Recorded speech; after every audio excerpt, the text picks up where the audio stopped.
नमस्कार दोस्तों, education classes Ramu में आपका स्वागत करता हूं। दोस्तों, आज की वीडियो हमारी काफ़ी महत्वपूर्ण होगी क्योंकि आज की वीडियो में आप लोगों के लिए मैंने लिया दिया हूं जियोग्राफी का काफ़ी महत्वपूर्ण प्रश्नों की सीरीज। तो जियोग्राफी के महत्वपूर्ण प्रश्नों की सीरीज का ये हमारा पहला वीडियो होगा। इसी तरह हम लगातार अब जियोग्राफी के महत्वपूर्ण प्रश्नों की सीरीज आपको लेकर आऊँगा। तो अगर आप किसी भी एग्जाम की तैयारी करते होंगे, अगर आप उसमें जियोग्राफी दिया गया होगा तो आप इस वीडियो को जरूर देखेगा। काफ़ी महत्वपूर्ण प्रश्नों का कलेक्शन मैं इसमें लेकर आया हूँ। तो काफ़ी 50 महत्वपूर्ण प्रश्न है। इस महत्वपूर्ण प्रश्नों की सीरीज को आप देखिएगा, काफ़ी आपको इससे बेहतर रिजल्ट मिलेगा इस वीडियो से आप लोगों के लिए। और एक चीज़ आपको बता दूं कि मैं बहुत से शिक्षक भर्ती के रिलेटेड आपको पीडीएफ नोट्स दिया करता हूं। तो अगर आप वो चीज़ प्राप्त करना चाहते हैं तो हमारे टेलीग्राम पर जाना पड़ेगा। लिंक इस वीडियो के डिस्क्रिप्शन में दिया गया है और इसकी भी पीडीएफ आपको टेलीग्राम पर मिल जाएगी, वहां पर चले जाइएगा। तो पीडीएफ लेना मत भूलिएगा, लिंक इस डिस्क्रिप्शन में दिया गया है। तो चलिए दोस्त, सीधे चलते हैं प्रश्न नंबर 1। और प्रश्न नंबर 1 कह रहा है कि कोयला किस प्रकार की चट्टानों में पाया जाता है। आपको पता हो कि चट्टान 3 प्रकार की होती है, आग्नेय, अवसादी और कायांतरिक चट्टान। अब उसमें से पूछ रहा है कि कोयला किस प्रकार की चट्टानों में पाया जाता है। तो आपको बताना है कोयला किस प्रकार की चट्टानों में पाया जाता है। तो वह पाया जाता है अवसादी चट्टानों में। अवसादी चट्टान होती क्या है कि दरअसल एक निक्षेपण के क्रम में इस प्रक्रिया देखा जाता है। जैसे रेगिस्तान में देखेंगे या कहीं और जगह देखेंगे, जो चीज़ें नीचे दब जाती है और जो नीचे दब जाती है वो धीरे धीरे अपना रूप परिवर्तित करती है, वो अवसादी चट्टान के अंतर्गत आ जाता है। डी वाला विकल्प जो है सही हो जाएगा। कोयला, खनिज, तेल वोल सब जो चीज़ होती है वो अवसादी में पाया जाता है। अब चलते हैं आगे, इस प्रश्न को हो गया। अब प्रश्न नंबर दूसरे पर चलते हैं। प्रश्न नंबर दूसरा कह रहा है कि मानसून शब्द किस से लिया गया है। मानसून शब्द किस से लिया गया है वो आपको बताना है। तो मानसून शब्द किससे लिया गया है? अरबी भाषा से लिया गया है मानसून शब्द। डी वाला विकल्प जो है इसका सही हो जाएगा। प्रश्न नंबर अब चलते हैं तीसरे पर। प्रश्न नंबर तीसरा कह रहा है कि निम्न में से कौन सा भारत का पहला हरित बंदरगाह, कितना महत्वपूर्ण प्रश्न है, निम्नलिखित में से कौन सा भारत का पहला हरित बंदरगाह है। ऑप्शन आपके सामने है, आप अपने हिसाब से टिक करेगा, मैं बताने जा रहा हूं। तो भारत का पहला हरित बंदरगाह जो पूरब में है और वह है हल्दिया बंदरगाह। काफ़ी फेमस बंदरगाह है, आप लोग सुने होंगे। यह पूर्व पारादीप के पास में ही है, हुबली नदी के किनारे हल्दिया बंदरगाह। तो फेमस है, ध्यान रखिएगा। बी वाला विकल्प जो है हमारा सही हो जाएगा। और इस पॉइंट को ध्यान रखिएगा, हरित बंदरगाह की बात कर रहा है। प्रश्न नंबर अब चलते हैं चौथा पर। और प्रश्न नंबर चौथा का रख 3 तरफ से पानी से घिरी दिया है, घिरी होना चाहिए, घिरी भूमि का हिस्सा के रूप में जाना जाता है। जो 3 तरफ से पानी से घिरा होता है, एक तरफ से स्थल से जुड़ा होता है, वैसी भूमि को कहा जाता है। आपको बताना है, विकल्प आपके सामने है। भारत का उदाहरण ले लीजिएगा, एकदम साफ साफ झलक जाएगा। उसको प्रायद्वीप कहा जाता है। जैसे भारत का प्रायद्वीप क्षेत्र है ना, नीचे का क्षेत्र जो प्रायद्वीप क्षेत्र में आता है, एक तरफ अरब सागर से, एक तरफ से बंगाल खाड़ी से, नीचे से हिंद महासागर से घिरा हुआ है, तो वह हमारा प्रायद्वीप कहलाता है। ध्यान रखिएगा। सी वाला विकल्प जो इसका सही हो जाएगा। प्रश्न नंबर अब चलते हैं 5वां पर। प्रश्न नंबर 5वां कह रहा है कि भारत में पीली क्रांति से जुड़ी है।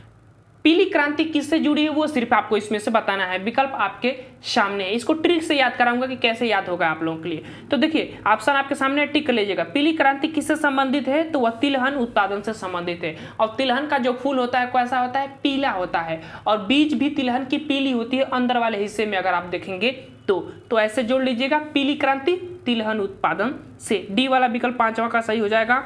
अब चलते हैं प्रश्न नंबर 6वां पर। वीडियो को लाइक करिएगा, शेयर करिएगा। आप लोगों के लिए बड़ी मेहनत से इस पीडीएफ को बनाकर लाया हूं, तो अपने दोस्तों के पास ज़्यादा से ज़्यादा शेयर करिएगा।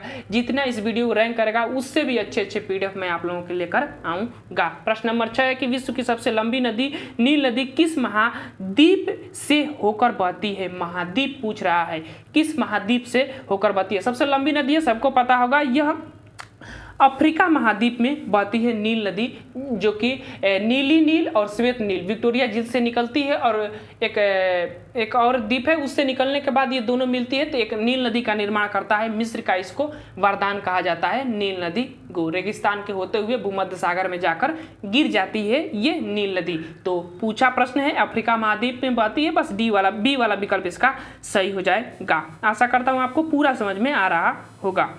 अब चलते हैं प्रश्न नंबर 7। प्रश्न नंबर 7 कह रहा है कि निम्नलिखित में से कौन सा तारा पूछ रहा है, ध्यान रखिएगा। तारा सूर्य के सबसे नजदीक है, ग्रह नहीं पूछ रहा है, तारा पूछ रहा है कि सूर्य के सबसे नजदीक तारा कौन सा है। आपको बताना है विकल्प आपके सामने। काफी इंपोर्टेंट प्रश्न है, सुपर में बहुत इससे ऐसे प्रश्न बनते हैं। तो प्राक्रिस्मा सेंचुरी को तारा है जो सूर्य के सबसे नजदीक है, प्राक्रिस्मा सेंचुरी। लेकिन ग्रह पूछे तो बुध सबसे नजदीक है सूर्य के, ध्यान रखिएगा। बुध जो है 88 दिनों में सूर्य की परिक्रमा पूरा कर लेता है, ये भी ध्यान रखिएगा, पूछा जाता है। अब चलते हैं प्रश्न नंबर 8वां। गंगा और ब्रह्मपुत्र की संयुक्त धारा किस नाम से जानी जाती है। इंपोर्टेंट प्रश्न है, ध्यान रखिएगा।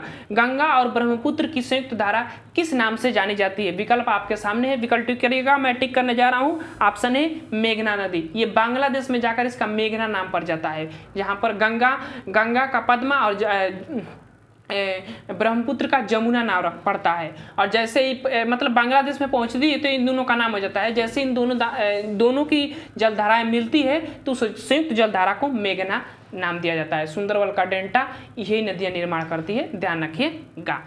सबसे बड़ा डेल्टा 1 तो सुंदरबन का डेल्टा है जो कि बांग्लादेश में है। आगे चलते हैं, अगला पॉइंट प्रश्न नंबर 9। गिर वन कहाँ स्थित है। इंपोर्टेंट है, गिर वन कहाँ स्थित है, तो वह स्थित है आपके सामने विकल्प है, बी वाला विकल्प सही हो जाएगा, गुजरात में स्थित है। गिर राष्ट्रीय उद्यान शेरों के लिए काफी फेमस ये राष्ट्रीय उद्यान है, तो ध्यान रखिएगा बी वाला विकल्प इसका सही हो जाएगा। प्रश्न नंबर अब 10। प्रश्न नंबर 10 कह रहा है कि पृथ्वी के चारों ओर चंद्रमा की परिक्रमा की अनुमानित अवधि क्या है। मतलब चंद्रमा जो है हमारी पृथ्वी को एक चक्कर पूरा करने में कितना समय लगता है वो आपको बताना है। विकल्प आपके सामने है। तो कितने दिनों में चक्कर पूरा करता है, तो वह 28 दिनों में पूरा करता है। 10 का सी वाला विकल्प जो है सही हो जाएगा, ध्यान रखिएगा। लेकिन यही पूछे कि पृथ्वी जो है सूर्य की परिक्रमा कितने दिनों में पूरा करती है, तो 365 दिनों में परिक्रमा पूरा करती है, ध्यान रखिएगा। अगला इंपोर्टेंट पॉइंट, अगला प्रश्न है कि नाथुला और जलेपला दर्रा किस पर्वत श्रृंखला में स्थित है, उसमें आपको बताना है। अब ये भी आपको बताना है कि किस राज्य में है। चलिए ये हमारे तरफ से प्रश्न है आप लोगों के लिए। तो नाथुला और जलेपला दर्रा किस पर्वत श्रृंखला में स्थित है वो आपको बताना है। तो किस पर्वत श्रृंखला में स्थित है, तो हिमालय की पर्वत श्रृंखला में स्थित है। और किस राज्य में पूछे तब आप किस पर जाएंगे, तो नाथुला और जलेपला किस राज्य में है, तो वह है सिक्किम राज्य में है, ध्यान रखिएगा। नाथुला और जलेपला सिक्किम राज्य में है, काफी फेमस दर्रे हैं, पूछे जाते हैं। तो बी वाला इसका विकल्प सही हो जाएगा। प्रश्न नंबर अब आ जाते हैं 12। प्रश्न नंबर 12 का निम्न में से कौन सा एक प्रायद्वीपीय नदी नहीं है। इसमें से कौन सी प्रायद्वीपीय नदी नहीं है वो आपको बताना है। अभी मैंने बताया था कि प्रायद्वीप वाला क्षेत्र कैसा कहलाता है, तो जो 3 तरफ से पानी उसे घिरा होता है उसको प्रायद्वीप कहा जाता है। भारत का दक्षिण का क्षेत्र प्रायद्वीप भारत कहलाता है। उसमें से इसमें से कौन सी नदी नहीं बहती है दक्षिण भारत में, वो आपको बताना है। तो कौन सी नदी नहीं बहती है, तो सी वाला विकल्प देखिए, इसमें आपको मिलेगा सी वाला विकल्प। अलकनंदा और भागीरथी के संयुक्त प्रयास को जब देवप्रयाग में दोनों नदियां मिलती है तो गंगा नदी का निर्माण होता है। गंगा नदी की लंबाई 2525 किलोमीटर लंबी है, जो कि भारत की सबसे लंबी नदी मानी जाती है। तो अलकनंदा उत्तर भारत में बहने वाली नदी है, ध्यान रखिएगा। बाकी तीनों नदियां दक्षिण भारत में बहने वाली नदियां हैं। पूछा है प्रायद्वीपीय भारत की कौन सी नदी नहीं है, तो सी वाला विकल्प इसका सही हो जाएगा 12 का। प्रश्न नंबर आ जाते हैं 13 पर। प्रश्न नंबर 13 करके निम्न में से कौन सी झील भारत की सबसे बड़ी मानव निर्मित झील है। मानव निर्मित झील पूछ रहा है, याद रखिएगा। तो कौन सी है, तो ये काफी पूछा जाता है प्रश्न, और इसका सी वाला विकल्प जो है सही हो जाएगा। गोविंद बल्लभ पंत सागर जो है कृत्रिम झील है भारत का, जो कि इसको खोद कर बनाया गया है। तो सी वाला विकल्प इसका सही हो जाएगा, ध्यान रखिएगा 13 का। प्रश्न नंबर अब आ जाते हैं 14। प्रश्न नंबर 14 कह रहा है कि कौन सा जल डमरू आर्कटिक महासागर को प्रशांत महासागर से जोड़ता है। कौन सा जल डमरू आपको बताना है। आर्कटिक महासागर को प्रशांत महासागर से जोड़ने का कार्य करता है। तो कौन सा जल डमरू? तो वह होता है बेरिंग जल डमरू जो होता है ना, वो जोड़ने का कार्य करता है। सी वाला विकल्प जो है 14 का सही हो जाएगा। जिब्राल्टर जो संधि है वह भूमध्य सागर को आर्कटिक महासागर से जोड़ने का कार्य करता है, जिब्राल्टर संधि, तथा यूरोप को अफ्रीका से जोड़ने का कार्य करता है। ऐसे भी प्रश्न आप कह सकते हैं। और बेरिंग जल संधि एशिया को उत्तरी अमेरिका से जोड़ने का कार्य करता है। और आप कह सकते हैं कि आर्कटिक महासागर को प्रशांत महासागर से जोड़ने का काम, जो अलास्का का क्षेत्र आप देखते होंगे विश्व वाले मैप में, तो अलास्का का क्षेत्र और उधर उत्तरी अमेरिका का अलास्का का क्षेत्र और इधर रूस वाला क्षेत्र जो होता है वहीं पर बेरिंग जल डमरू है। अभी कभी मैप में होगा तो मैं जरूर आपको बताऊंगा। तो सी वाला विकल्प इसका सही हो जाएगा, बस इतना ध्यान रखिएगा। प्रश्न नंबर 15, क्षेत्रफल की दृष्टि से विश्व की सबसे बड़ी झील कौन सी है?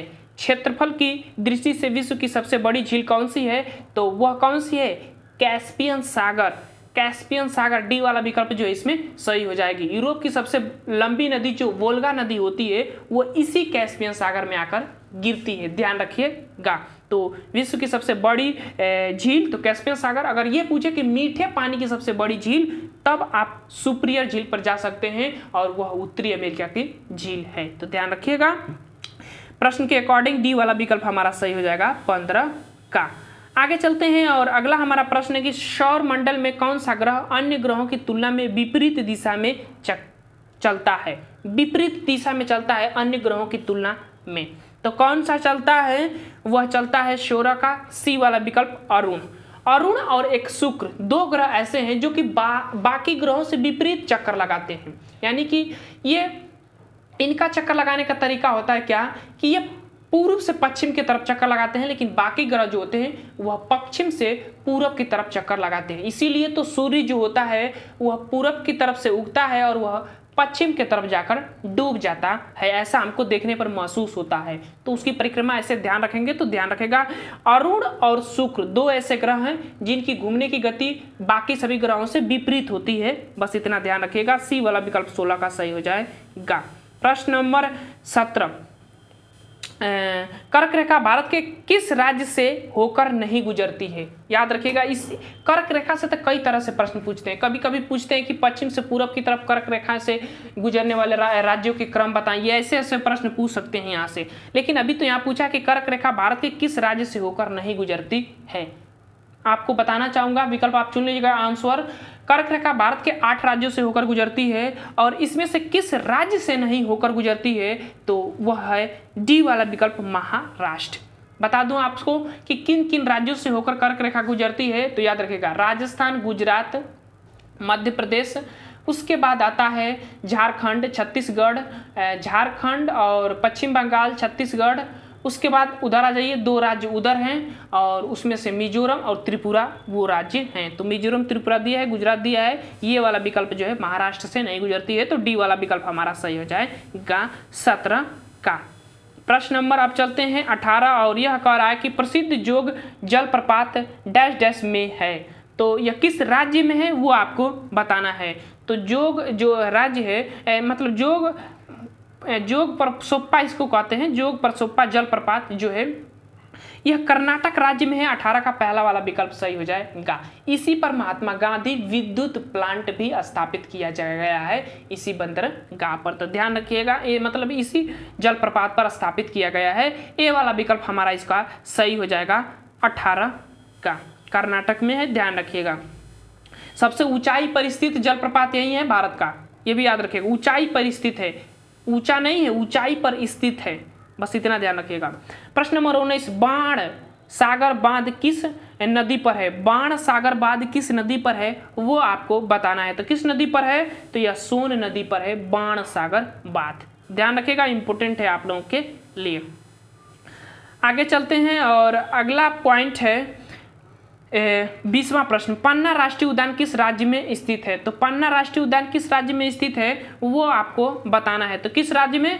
तो मध्य प्रदेश राज्य में पन्ना राष्ट्रीय उद्यान स्थित है। टी वाला विकल्प जो है इसका हमारा सही हो जाएगा। आगे चलते हैं प्रश्न नंबर 21। प्रश्न नंबर 21 है कि भारत में सबसे ऊंचा नदी बांध कौन सा है? भारत में सबसे सब भारत में सबसे ऊंचा नदी बांध, ऊंचा है, लंबा नहीं पूछा है, ऊंचा नदी बांध कौन सा है वो आपको बताना है। तो ऊंचा नदी बांध की बात करें तो टिहरी जो है बांध है वो ऊंचाई पर स्थित बांध है, ऊंचा नदी बांध, ऊंचा नदी बांध जो है तो टिहरी बांध पर जाएगा। डी वाला विकल्प जो है इसका सही हो जाएगा, भारत का डी वाला विकल्प जो है इसका सही हो जाएगा, ध्यान रखिएगा। आगे चलते हैं और अगला प्रश्न है, विश्व की सबसे गहरी झील कौन सी है? गहरी झील, तो गहरी झील कौन सी है? तो कौन सी है? वह है बैकाल झील। बैकाल झील रूस में है, गहरी सबसे झील है। 22 का सी वाला विकल्प जो है सही हो जाएगा, रूस में है बैकाल झील, ध्यान रखिएगा। आगे चलते हैं प्रश्न नंबर 23, मरियाना ट्रेंच पृथ्वी का सबसे गहरा हिस्सा है, किस महासागर में स्थित है? मरियाना ट्रेंच किस महासागर में स्थित है? सबसे गहरा हिस्सा है पृथ्वी का और ये किस महासागर में स्थित है वो आपको बताना है। तो किस में है? प्रशांत महासागर, सबसे बड़ा महासागर प्रशांत महासागर, ध्यान रखिएगा, सी वाला विकल्प इसका सही हो जाएगा। प्रश्न नंबर 24, खरीफ फसलों की कटाई किस माह में की जाती है? खरीफ, अब देखिए 3 प्रकार की होती हैं, खरीफ, रबी और जायद। तो खरीफ की फसल में क्या बोएंगे? जिसमें बारिश होती है, और बारिश किस समय होती है, किस महीने में? तो वो होती है ऑप्शन नंबर 24 का सितंबर अक्टूबर में काटी जाती है, ये पूछा जाता है, बोया नहीं जाता भैया, काटी जाती है। तो ये वाला विकल्प जो है 24 का सही हो जाएगा, सितंबर अक्टूबर में काटी जाती है। मई जून जुलाई में जून जुलाई कह सकते हैं आप, बोई जाती है, और सितंबर अक्टूबर में धान की खेती काटी जाती है। तो ये वाला विकल्प जो हमारा सही हो जाएगा। प्रश्न नंबर है 25, निम्न में से हमारे सौरमंडल का सबसे चमकीला यह ग्रह कौन सा है? मतलब कि सौरमंडल का सबसे चमकीला ग्रह कौन सा है वो आपको बताना है। तो सबसे चमकीला ग्रह कौन सा है आपको बताना है, कौन सा है? बी वाला विकल्प जो है सही हो जाएगा, शुक्र ग्रह है। शुक्र ग्रह सबसे क्या कहते हैं, चमकीला ग्रह क्यों है? क्योंकि इस पर कार्बन डाइऑक्साइड की मात्रा सबसे ज़्यादा है, और कार्बन डाइऑक्साइड जो है सूर्य के प्रकाश को अवशोषित करना के लिए जानी जाती है। जब हम पृथ्वी से सूर्य चंद्रमा क्या कहते हैं उसको, शुक्र को देखते हैं तो वो चमकीला हुआ प्रतीत होता है, मतलब कि गर्म, एक तरह से कह सकते हैं कि शुक्र जो हमारा गर्म ग्रह है। शुक्र भाग्नि ग्रह, भोर का तारा, सांझ का तारा, इसी को कहा जाता है, पृथ्वी का बहन भी कहा जाता है शुक्र को। तो ध्यान रखिएगा, बी वाला विकल्प जो है 25 का सही हो जाएगा। प्रश्न नंबर 26, भारत का सबसे लंबा बांध कौन सा है? अब आ गया लंबा बांध। तो लंबा बांध की बात किया जाएगा तो 26 का हीराकुंड बांध जो है महानदी पर है उड़ीसा में, वो सबसे लंबा बांध है। सी वाला विकल्प जो है हमारा सही हो जाएगा, भारत का सबसे लंबा बांध। याद रखिएगा, ऊंचाई पर स्थित बांध पूछे तो टिहरी बांध सबसे ऊंचा बांध, तो भाखड़ा नांगल बांध जो होता है सबसे ऊंचा बांध होता है। हो सकता है मैं आपको कभी गलत बताया होगा पिछले प्रश्न में, लेकिन ध्यान रखिएगा, यहाँ पर मैं पूरी सस्पिशन खत्म कर देता हूँ। भारत का सबसे लंबा बांध तो हीराकुंड बांध, भारत का सबसे ऊंचा बांध तो भाखड़ा नांगल बांध जो कि सतलज नदी पर हिमाचल प्रदेश में है। उसके बाद भारत का पूछेगा कि सबसे ऊंचाई पर स्थित सबसे बड़ा बांध, तो वह भागीरथी नदी पर जो है वो बांध हो जाएगा, ध्यान रखिएगा। आगे चलते हैं, टिहरी बांध जिसको आप कहते हैं, 26 का सी वाला विकल्प इसका सही हो जाएगा। आगे चलते हैं, प्रश्न नंबर 27, निम्नलिखित में से कौन सी श्रेणी को सह्याद्री कहा जाता है? काफी पूछा जाता है प्रश्न, सह्याद्री श्रेणी किस श्रेणी को कहा जाता है? इसका विकल्प कौन सा सही होगा? तो बी वाला विकल्प, पश्चिमी घाट को सह्याद्री श्रेणी के नाम से भी जाना जाता है। तो ध्यान रखिएगा, बी वाला विकल्प जो है सही हो जाएगा, भारत का पश्चिमी क्षेत्र, मुंबई, पुणे, ये सब केरल वाला क्षेत्र, कर्नाटक वाला क्षेत्र, इस क्षेत्र को बात हो रही है।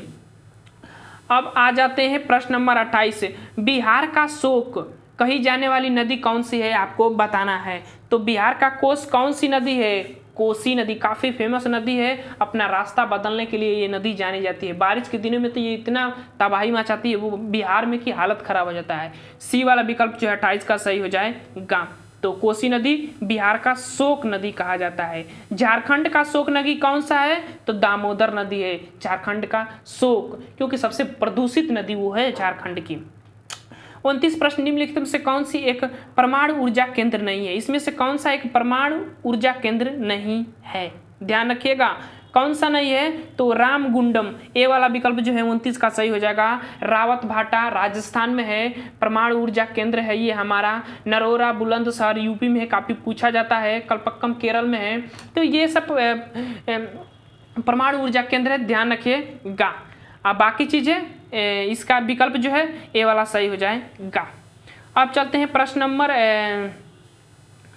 30। प्रश्न नंबर 30 करा के प्रसिद्ध वुलर झील और डच झील में स्थित है। वुलर झील और डच झील कहाँ स्थित है, किस राज्य में, तो आपको बताना है। वुलर झील डच झील जो है जम्मू कश्मीर में स्थित है। 30 का ए वाला विकल्प जो है इसका सही हो जाएगा। प्रश्न नंबर आप चलते हैं और अगला प्रश्न है 31 से। प्रश्न कह रहा है कि वायुमंडल की सबसे निचली परत है। वायुमंडल की सबसे निचली परत कौन सी है, जिसको हम कहते हैं, क्या कहते हैं, क्षोभ मंडल कहा जाता है। सबसे निचली परत होती है क्षोभ मंडल। तो बी वाला विकल्प जो है सही हो जाएगा। जहां पर आंधी तूफान वर्षा जैसी घटनाएं होती है क्षोभ मंडल में, बी वाला विकल्प जो है इसका सही हो जाएगा।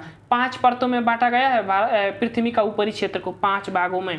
क्षोभ मंडल, सप्ताप मंडल, मध्य मंडल, आयन मंडल और बहिर्मंडल, ध्यान रखिएगा। तो 31 का बी वाला विकल्प हमारा सही हो जाएगा, ध्यान रखिएगा।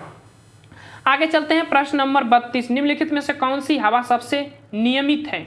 अच्छा, निम्नलिखित में से कौन सी हवा सबसे नियमित है, आपको बताना है। सबसे नियमित का मतलब कि क्या कहते हैं उसको, व्यापारिक कहते हैं। व्यापारिक पवनें जो होती हैं उसको नियमित पवनें कहा जाता है। तो डी वाला विकल्प दिया है व्यापारिक पवन हवाएं, तो डी वाला विकल्प जो है 32 का सही हो जाएगा, ध्यान रखिएगा। जो कि एक दिशा में ही सिर्फ बहती है उसको व्यापारिक पवनें कहा जाता है। जैसे कि पछुआ पवनें हो गई, ये सिर्फ पश्चिम से पूर्व की तरफ बहने वाली पवनें होती है, तो ये व्यापारिक पवनें कहलाती हैं। प्रश्न नंबर 33। केवलादेव राष्ट्रीय उद्यान किस राज्य में है, आपको बताना है। केवलादेव राष्ट्रीय उद्यान किस राज्य में है, तो यह है 33 का डी वाला विकल्प राजस्थान में है। केवलादेव राष्ट्रीय उद्यान, डी वाला विकल्प इसका सही हो जाएगा। फेमस राष्ट्रीय उद्यान है, ध्यान रखिएगा।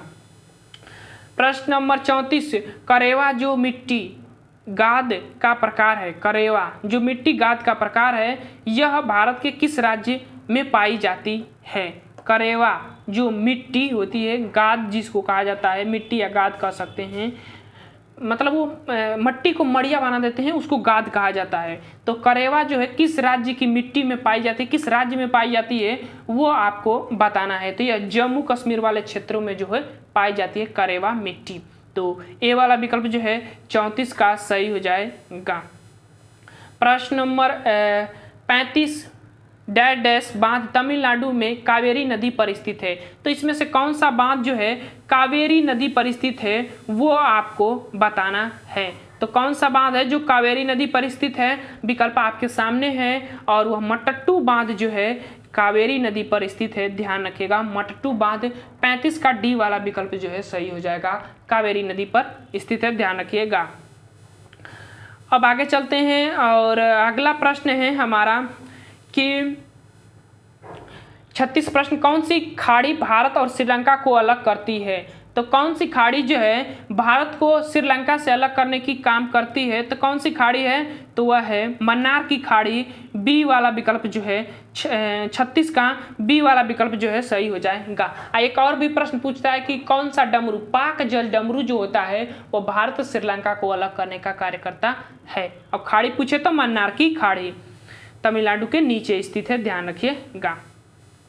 अब आ जाते हैं प्रश्न नंबर 37। प्रश्न नंबर 37 का रहा है कि नामीव रेगिस्तान कहाँ स्थित है। फेमस है, याद रखिएगा। नामीव रेगिस्तान कहाँ स्थित है वो आपको बताना है। तो कहाँ स्थित है ये दक्षिण अफ्रीका में स्थित है नामीव रेगिस्तान, याद रखिएगा। नया काफ़ी ये पूछा जाता है रेगिस्तान से प्रश्न, तो ए वाला प्रश्न सही हो जाएगा 37 का नामी रेगिस्तान।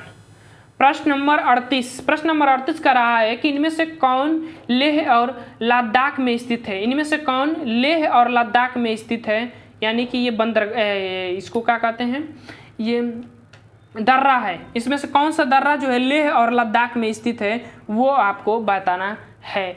तो कौन सा दर्रा है, और 38 का हमारा खारदुंगला ए वाला 38 का सही हो जाएगा। खारदुंगला दर्रा जो है लेह और लद्दाख में स्थित है, तो ध्यान रखिएगा। बनिहाल दर्रा जम्मू कश्मीर में है, डी वाला जो विकल्प दिया गया था। प्रश्न नंबर 39, काली मिट्टी को डैश डैश मिट्टी के नाम से भी जाना जाता है। तो काली मिट्टी को किस मिट्टी के नाम से जाना जाता है? काफी फेमस प्रश्न है, ध्यान रखिएगा, बताइएगा उत्तर। रेंगुर मिट्टी को काली मिट्टी कहा जाता है, कपासी मिट्टी भी इसको कह सकते हैं काली मिट्टी को। तो डी वाला विकल्प जो है हमारा इसका सही हो जाएगा। अगला प्रश्न 40 और वह है स्टेपी घास का मैदान कहाँ पाया जाता है? स्टेपी और स्टेप लेकर आप कहाँ जाते हैं? ध्यान रखिएगा, स्टेप लेकर कहाँ जाते हैं, ऐसे ट्रिक जोड़िएगा। और यह रूस में पाया जाता है। तो स्टेपी घास का मैदान जो है रूस में पाया जाता है। स्टेपी घास का मैदान रूस में। ये वाला विकल्प जो है 40 का सही हो जाएगा, स्टेपी। प्रश्न नंबर 41, निम्नलिखित में से कौन सी नदी जबलपुर के पास धुआंधार जलप्रपात बनाती है?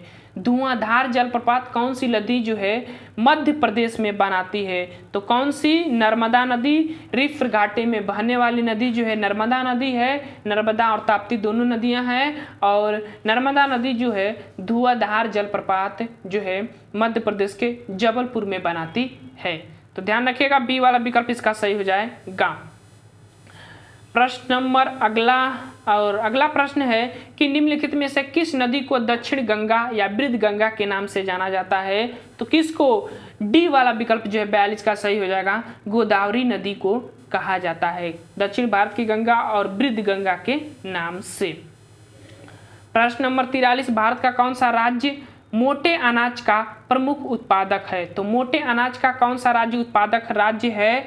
तो वह कौन सा है? 43 का हमारा ए वाला विकल्प कर्नाटक सही हो जाएगा। जहाँ पर जो फसलें होती है वो अच्छा नहीं होता है, मतलब वहाँ की मिट्टियाँ अनाज उत्पादन करने के लिए अच्छी नहीं होती है, तो वो उस राज्य में मोटे अनाज ही उत्पादित किए जाते हैं। जैसे कि काली मिट्टी हो गई, लेटराइट मिट्टी हो गई, तो ये जैसी मिट्टियाँ होती हैं इनमें अनाज जो है कम मात्रा में होती है। तो ऐसे मिट्टियों में मोटे अनाज की खेती की जाती है, उसीलिए वो फेमस हो जाती है। तो कर्नाटक में है जो है लेटराइट और काली जैसी मिट्टियाँ पाई जाती हैं। तो ऐसी मिट्टियों में अनाज नहीं होते हैं, कपास होते हैं। तो कपास होते हैं तो इसीलिए कर्नाटक जो है मोटे राज्यों के उत्पादक के लिए फेमस है। ये वाला विकल्प हमारा सही हो जाएगा। प्रश्न नंबर 44, पश्चिमी घाट की सबसे ऊंची चोटी कौन सी है? पश्चिमी घाट की सबसे ऊंची चोटी कौन सी है वो आपको बताना है। तो पश्चिमी घाट कह रहा है यहाँ पर, ये गलत। दरअसल इसका विकल्प बी वाला अनामुदी की पहाड़ी जो है, अनामुदी की पहाड़ी में अलामुद्दीन एक पहाड़ी है, वो सबसे ऊंची चोटी है दक्षिण भारत की। तो यहाँ पर पश्चिम घाट कहा है। वैसे आपको ये प्रश्न कहना चाहिए कि दक्षिण भारत की सबसे ऊंची चोटी कौन है? तो अनामुदी की पहाड़ी जो है ये सबसे ऊंची चोटी है। बी वाला विकल्प जो है 44 का सही हो जाएगा।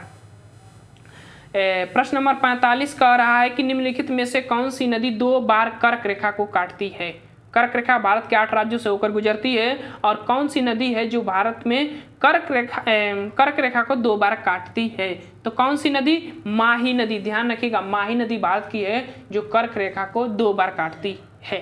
ध्यान रखिएगा, बी वाला विकल्प जो इसका सही हो जाएगा, माही नदी। ठीक, माही से माही बोल रहा है, धोनी का नाम है माही उर्फ में, तो ऐसे जोड़ लीजिएगा। 46 प्रश्न, इंदौर में हवाई अड्डे का नाम है। इंदौर में जो हवाई अड्डा है उसका क्या नाम है वो आपको बताना है। तो क्या नाम है? राजा सिंधिया अंतर्राष्ट्रीय हवाई अड्डा इसका नाम है। बी वाला विकल्प जो है सही हो जाएगा। परिवर्तित नाम है इंदौर के हवाई अड्डे का, तो राजा सिंधिया हवाई अड्डा है। बी वाला विकल्प जो है इसका सही हो जाएगा 46 का। प्रश्न नंबर 47, झारखंड राज्य का स्थान जादू गोंडा खनन के लिए जाना जाता है। जादू गोंडा की जो खान है वो झारखंड में है, और किसके लिए वो फेमस है वो आपको बताना है। तो किसके लिए फेमस है? बॉक्साइट के लिए वो फेमस है। तो हमारा सी वाला विकल्प 47 का सही हो जाएगा।